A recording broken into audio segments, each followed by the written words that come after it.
Hi, Bobby. Thanks for joining us today. Hello, Emily. I am very happy to be here. Yeah. We thought we'd just ask you some questions, get to know you a little better and your Yep. price process. So to dive right in, what is the best part of writing a book? I think there's a bunch of things, but one of the things is spending time in a whole world that you've created, you know? And so for me, this book was like going home and give me a chance to spend time with characters who reminded me of the women I grew up with. And so that was really a good thing. Another weird thing that I think is good about writing a book is when you get stuck on something. So you're trying to get the right sentence, the right words, whatever, and no dice. And so you go away and leave it, and then suddenly it comes to you, like in the shower or in the middle of the night, and it feels like this little miracle. So that's pretty cool. But I think the truth is that it's a rough go. It's a hard go sometimes. And I saw this online from an author. What's her name? Lauren DeStefano. And she said, writing is like reading, except the book is trying to kill you. And I think that's how it feels many days. So maybe the best part is actually finishing it. Wonderful. That's fantastic. If you were to use a nom de plume, what would it be? Well, I don't enjoy my name very much, never have. So a nom de plume, I would love that. Okay. Um, the tough part for me would be deciding whether I wanted something really fancy, like Juliette de Maurier, or something that makes me sound really cooler than I am, like Roxy Slade. So something like that. Either one would be better than what I have. So I might do that next time. I should do that. Yeah, I like Roxy Slade. That's very cool. Yeah. What is the first story you ever wrote? Well, the first and only story I ever wrote was an English assignment in grade 9, and we had to write a short story, and it was a disaster. I had no creative thought in my head, no plot, no character, no nothing, mashed something up and passed it in. And that was solid proof to me that, I don't have the goods to write fiction. I'm no good for this. And the sad thing is that I carried that notion with me for many years, and I would read a novel and say, "Oh, I wish I could write a novel." But alas, I cannot write fiction. This is the notion that I have since grade 9 in my head. And then a few years ago, it came to me that I had never really tried, and so I Mhm. decided to try, and here we are. But Yeah, well, very glad you did. mm, If you could meet your characters, what would you say to them? well, that's a lovely question. That's lovely. I would say good on you, Mrs. Because sorry, that might need a translation, right? So well done, ladies. Yes. Um, because this is a story about ordinary people doing pretty extraordinary things. So Mm. Frances finding the courage to take control of her own fate, and Edie, this young kid stepping in to help the cleaning lady learn how to live in her last days, and then Frances and Annie finding a way to put aside anger and heartache and angst to salvage some of what was lost. So um, I think I want to tell them how much I admire them and love them for rallying when it mattered most. Wonderful. Fantastic. I love that. Who would you cast in the movie of your book? Okay, is that not the most fun thing to think about when you write a book? Is seeing your book on the screen? I would love that. I'd say in a perfect world, it would be made on the island with local talent. Obviously, that would be perfect. But it's also fun to think about Hollywood in the mix, right? So I would see Frances McDormand and Catherine Keener. I think could rock Yes. it. Yes. And the other duo I think is like maybe Amy Ryan and Marissa Tomei. I think could rock it as well. Oh, Edie's harder. I mean, harder and easier. I don't know much about young actors, but someone who's kind of spirited and makes me think of Peppermint Patty for her would yeah. be interesting. What's your favorite book? Or if you can't narrow it down, do you want to tell us about Yeah, what I you're was gonna reading say, now? you know what I'm gonna say, right? I mean, how can there ever be just one?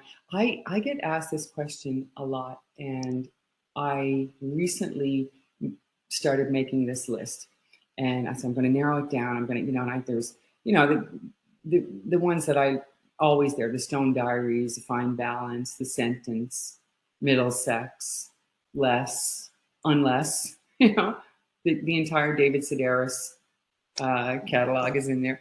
But I had to give up making that list because it was just too many, and too many books that I love for different reasons, And I suspect, you being a librarian, you bookwormy type like me, you have the same issue.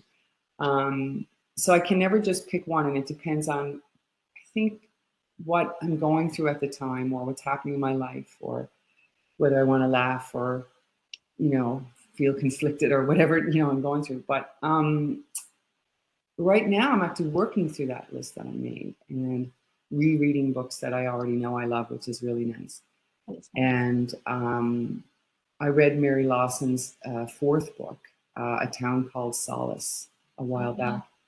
And it is perfection. So now I'm circling back through her books and starting them in sequence, and they're all so beautiful. So the list keeps changing, right? Always. So if you were to have your ideal book club, who would you invite? Anyone living or dead? Now here's something interesting. Before I wrote this book, I'd never been to a book club ever, which is, I find interesting because I seem like the person who would be in a book club. But I just want to say that I've been doing a ton of these virtual visits to book clubs across the country, and they are blowing my mind. Like, the level of interest and analysis and curiosity and insight, it's just incredible. And I have to tell you, I count those evenings among the best of my life. They're really fantastic. So I've been thinking about who I would have, So for me, the big thing would be having bookie bigwigs, right? So I'd want like Carol Shields and Louise Erdrich and James Baldwin, these kind of people you'd love to sit with and say, how? How do you do this?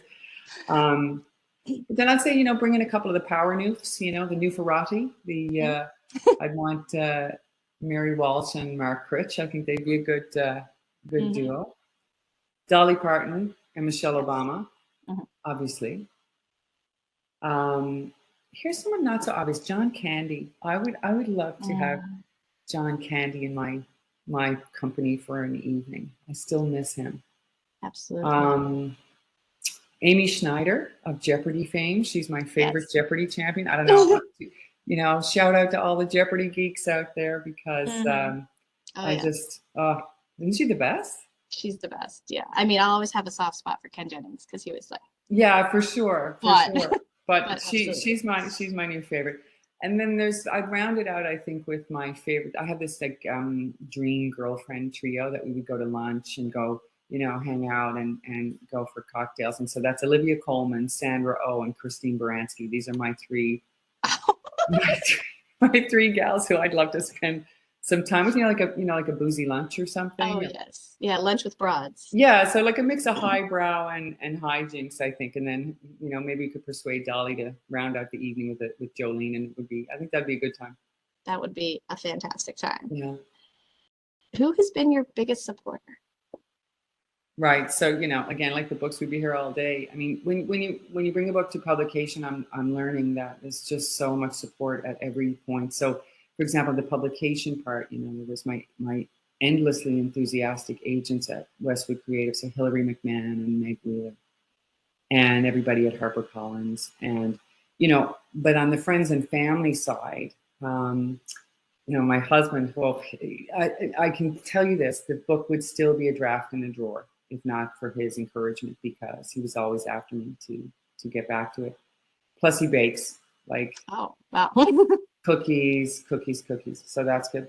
But I would have been lost without a woman named Downeth Monaghan, and she's actually the author of a book called New Girl in Little Cove, which is a beautiful, charming book about a teacher, a CFA in Newfoundland. So everybody should read that. And we found each other on a writing blog, because we never actually met in person.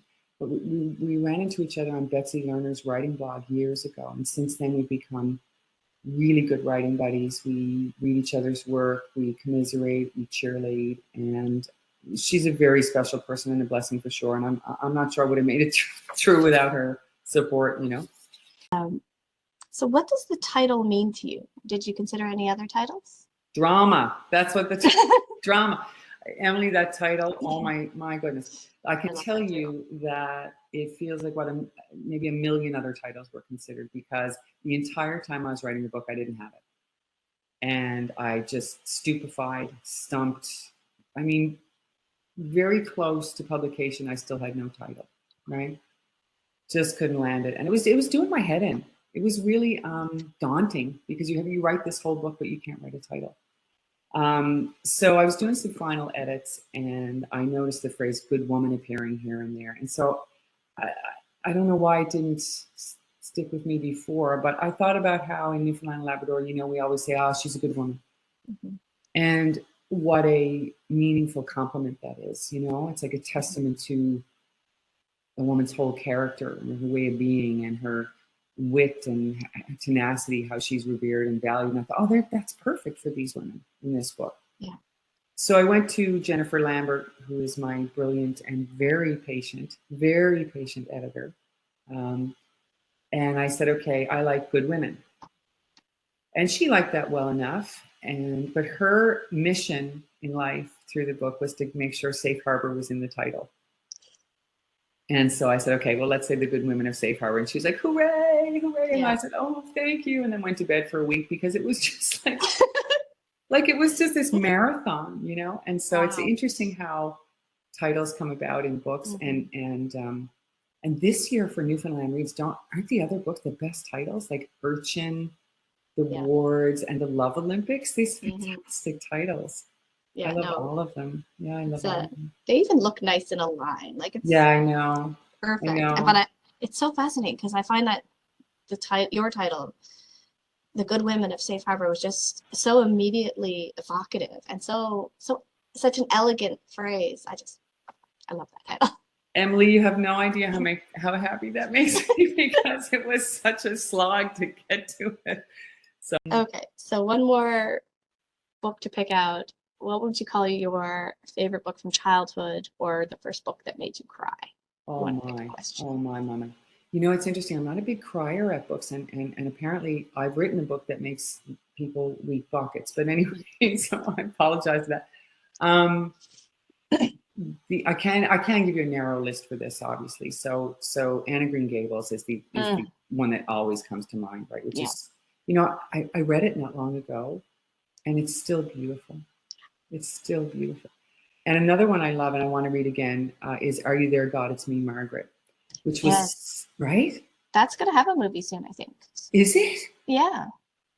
I saw something about that. That's in the news again. Oh, I'd have to see that. I want to read that again, because I bet it still holds up, because it was just such a fantastic book. And then, of course, Little Women, I think, is my big thing. I do get a bit teary when Joe, you know, or when Beth dies in the book and stuff. And that's a movie of a book that I did love. I loved Greta Gerwig's version of that. Right. It was beautiful. Yeah. I'm so devoted to Winona Ryder. I haven't watched it yet, but I probably will. Yeah. Well, her performance is lovely too, isn't it?